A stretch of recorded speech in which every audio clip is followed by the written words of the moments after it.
The Edge Theatre Company has a program called Signal, which puts audio descriptions to performances for visually impaired people in the audience. They are now training their audio describers for the Jersey Boys musical for the show on June 3rd. We're here with audio describer Kevin Keys during the rehearsals. So how did you become involved in the Signal project? A friend of mine who works at the Edge, Bronwyn Bent, mentioned it to me about when they were preparing to do it, and then I saw it advertised as well, so I just went along to the auditions that they had, and which involved doing a little bit of audio description for a tiny segment of a film, just to see whether you could kind of get the gist of it.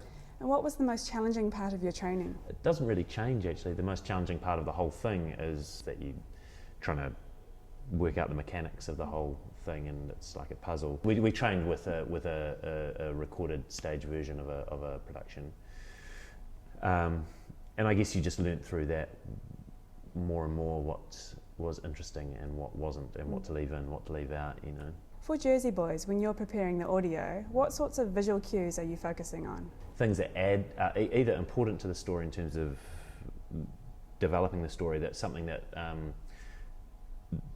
would add sense to what's going on, and then beyond that, stuff that adds colour or flavour to the performance of, you know, so if you can add more atmosphere or more nuance to what the performers are doing. But you have to, of course, you're limited by the space that you can talk in, so you have to, the core is trying to get the plot stuff across.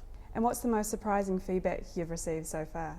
The feedback that's come in a lot of the time has been, we want more, and I guess a lot of people who are blind or have vision impairment, they're really used to dealing with lots of audio stuff. If there was a gap, I think when you're sitting there and you can't see anything, even if nothing significant is happening on stage, you still wonder what's going on, what am I missing here? So just to try and fill in those spaces as well, so that people don't feel like something's passing by without them knowing.